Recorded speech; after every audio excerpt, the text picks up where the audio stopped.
l'invité de la matinale.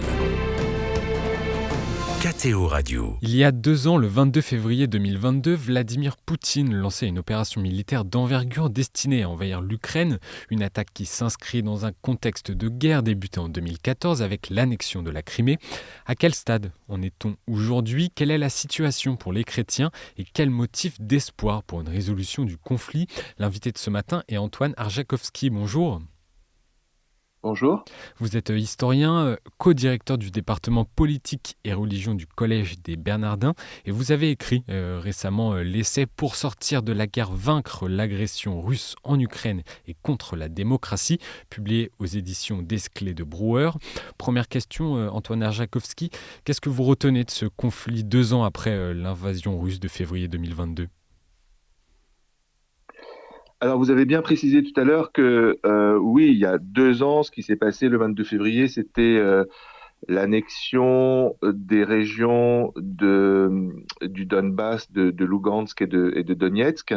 Et ça avait été effectivement déclenché à une date symbolique pour les Russes qui sont férus de numérologie. Il y a une sorte de nouvelle religion, de superstition. 22 février 2022, il n'y a que des 2. Et c'est la même chose pour le 8 août 2008. Il y avait eu l'agression de la Géorgie.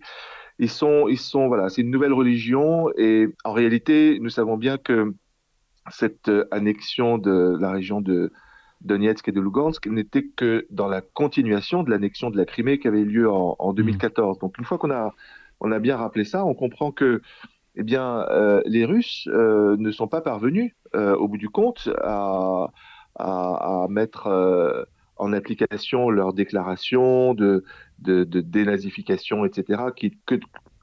Personne n'a adhéré à ça. Tout le monde sait bien que c'est une mythologie qui a beau avoir été répétée encore récemment par Vladimir Poutine dans une interview à Tucker Carlson, un journaliste proche de Donald Trump. Néanmoins, qu'est-ce qu'on voit ? On voit que les combats aujourd'hui se focalisent autour de Avdiivka, qui est un village qui n'est qu'à 15 km de Donetsk. Ça veut dire, en réalité, les Russes montrent qu'ils sont en difficulté, qu'ils sont non seulement incapables de prendre des villes comme Kiev, comme ils voulaient le faire en 2022, mais qui sont à la peine autour d'un village situé à peine à 15 km de Donetsk. Donc voilà, avec la distance, on se rend compte que les Russes ont échoué, que les Ukrainiens ont réussi à résister à une armée sur le papier 20 fois plus puissante et à un pays sur le papier plus de 3 fois plus nombreux. Simplement, ils l'ont fait au prix de leur sang et vraiment d'une fatigue. Moi, j'ai rencontré récemment des amis ukrainiens de l'Université catholique d'Ukraine à Munich et je vois qu'ils sont épuisés. Il faut bien se rendre compte que c'est un pays de 40 millions d'habitants qui, tous les jours, entend des sirènes les avertissant d'éventuels bombardements et dont le téléphone portable est allumé en permanence, y compris la nuit, et sans arrêt donne des informations sur la prochaine attaque de drone. Donc c'est épuisant psychologiquement, et je ne parle même pas des dizaines de milliers de morts et des villes détruites. Donc voilà, d'un côté, c'est un échec total. La Russie a perdu, d'après les Ukrainiens, plus de 400 000 personnes. Imaginez, c'est les chiffres du ministère de la Défense qui disent que des 400 000 morts et hors de combat. Donc c'est gigantesque. Et en plus, ils ont perdu toute leur crédibilité internationale, parce que quand on dit que le Sud global soutient la Russie, c'est faux. Ils sont neutres. Et en plus, la réalité même de Sud global, je la conteste, parce qu'est-ce qu'on peut vraiment dire que déjà géographiquement, la Chine, elle n'est pas au sud, elle est au nord. Mais surtout, la vérité, c'est qu'il y a 6 pays simplement qui soutiennent la Russie dans ses votes aux Nations Unies et qui sont tous des rock states, de la Syrie au Biélarus. C'est des pays qui n'ont pas la véritable réputation. Donc voilà, c'est un échec surtout à tous les niveaux pour la Russie, mais un échec dramatique qui a fait des dizaines de millions de personnes qui souffrent de cette guerre. Parce que la guerre malgré tout, continue et existe en Ukraine. Lors d'une conférence organisée le 14 février par la Fondation de l'aide à l'Église en détresse, l'archevêque majeur de l'Église gréco-catholique ukrainienne, Sviatoslav Shevchuk, a fait part de son inquiétude de voir l'Ukraine devenir une guerre oubliée. Est-ce qu'on en prend le chemin? Non, je ne crois pas qu'on en prenne le chemin parce que cette guerre, en fait, elle concerne de plus en plus toute l'Europe, tout le monde libre, tout le monde Pas que l'Ukraine, démocratique. oui. On voit bien aujourd'hui qu'il y a des menaces quotidiennes. En France, par exemple, les hôpitaux, les administrations régionales sont attaquées par des attaques Cyberattaqué, oui. cyber. Il y a des cyberattaques qui coûtent chaque année à la France plus de 2 milliards d'euros. Il y a des chefs de gouvernement européens comme Kaja Kallas, qui est quand même la première ministre estonienne, qui font l'objet un appel international pour son arrestation de la part du gouvernement russe. Ça veut dire, si aujourd'hui ils sont capables de faire ce genre de choses, imaginons demain ce qu'ils pourraient faire s'ils l'emportaient en Ukraine. Donc, je ne crois pas du tout que les Occidentaux vont mettre ça sous le tapis. Je crois au contraire qu'il y a une prise de conscience, mais qui n'est pas suffisamment rapide pour le coup, que c'est tout l'Occident qui est attaqué. On voit bien l'utilisation des migrants en Finlande, par exemple, pour mettre la pression sur tout l'espace Schengen. On ne peut pas mettre ça sous le tapis, c'est juste pas possible. Et c'est pour ça que la période actuelle est très importante.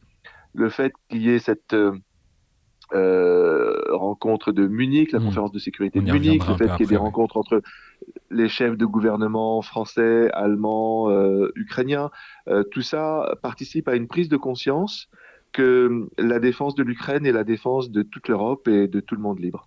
On peut rappeler que cette guerre est aussi une guerre entre deux pays chrétiens et on a vu que les responsables des églises n'ont pas su contribuer à la paix pour l'instant. Est-ce que cet aspect est amené à évoluer, notamment du point de vue de Moscou? Du point de vue de Moscou, je ne crois pas. Malheureusement, l'Église russe orthodoxe est rentrée dans un cycle de radicalisation de plus en plus fort. C'est-à-dire que moi, ça fait depuis plus de 20 ans que je dénonce le fondamentalisme d'une Église orthodoxe qui a perdu tous ses repères et qui en est venue à bénir une guerre d'agression en Ukraine, ce qui n'était jamais arrivé dans l'histoire de l'Église orthodoxe. Il y a une théorie de la guerre juste en cas en cas d'attaque et donc Hmm. de légitime défense. Mais il n'y a pas du tout dans la doctrine sociale des églises orthodoxes de légitimation d'une guerre d'agression et c'est ce que fait aujourd'hui la Russie. Donc malheureusement, l'église russe est en train de perdre tout contact. Non seulement avec la réalité, mais avec sa propre tradition. Et ça, c'est une vraie question qui doit être posée aux autres églises. Et le malheur, c'est que les autres églises, ça s'est vu en 2022 à l'Assemblée du Conseil écuménique des églises à Karlsruhe, n'ont pas été en mesure de dire stop, Oui. non, chers amis chrétiens orthodoxes, vous devez vous désolidariser du patriarcat de Moscou. Et ce qu'ils ont fait au contraire, ils ont réélu des membres du patriarcat de Moscou dans les organes exécutifs du Conseil écuménique des églises. Donc ça montre bien il y a un problème qui doit être traité. La seule église pour le moment qui ait publié un texte intéressant et courageux, c'est l'église d'Angleterre, donc l'église anglicane, qui condamne très clairement l'agression russe en Ukraine. Mais et bien entendu qu'en France, l'église catholique à mon avis, été assez prophétique avec une visite assez rapide de monseigneur Éric de Moulin-Beaufort en Ukraine dès 2022 pour montrer le soutien des chrétiens de France à l'égard non seulement des chrétiens catholiques, mais aussi des chrétiens orthodoxes, de tous les citoyens ukrainiens. Mais ça ne s'est pas encore traduit par des déclarations communes, écuméniques, qui permettraient d'isoler d'un côté le patriarcat de Moscou, en disant voilà, là, on a un problème avec le patriarcat de Moscou, mais qui permettrait par ailleurs de mettre en place une stratégie, disons, gagnante, une stratégie positive de déradicalisation et de formation des personnes qui ont été marquées par des décennies de propagande russe, y compris dans l'Église orthodoxe, Hmm. qui défend une sorte de fatalisme qui n'a rien de chrétien, si vous voulez. En- Les Russes orthodoxes disent c'est l'Occident qui nous en veut, c'est c'est l'OTAN qui nous en veut, et donc nous devons attaquer les premiers. Ils pensent que si, c'est eux qui sont agressés. Donc voilà, ils sont la tête à l'envers, quoi. et vous qui connaissez la réalité quand même du terrain et de la guerre en Ukraine, comment les chrétiens, qu'ils soient catholiques ou orthodoxes, vivent leur foi aujourd'hui en Ukraine? Écoutez, moi, je suis extrêmement impressionné. Vraiment, on ne peut que tirer son chapeau très bas parce que les chefs des églises, je pense en particulier à Monseigneur Shevchuk, que vous avez mentionné tout à l'heure, le Hmm. chef de l'église gréco-catholique ukrainienne, mais aussi de Monseigneur Epiphanie, qui est le chef de l'église orthodoxe d'Ukraine, qui est à la tête d'une église de plus de 20 millions de fidèles. C'est la deuxième église orthodoxe dans le monde.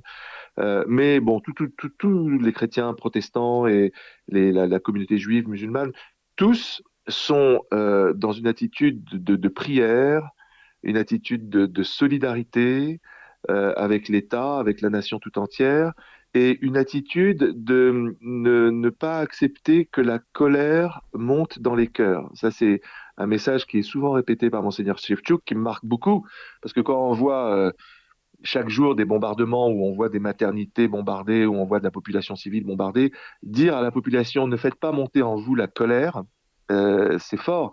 Et ils y parviennent, sauf que là, je les vois là depuis plus de 10 ans.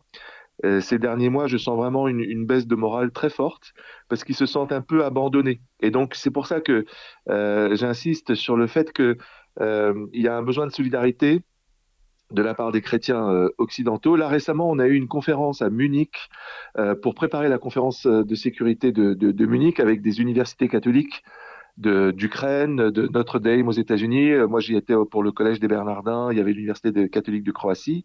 Et on a abouti à un document commun qui me paraît important parce que Sur la on n'est dimension pas éthique de la simplement dans sécurité?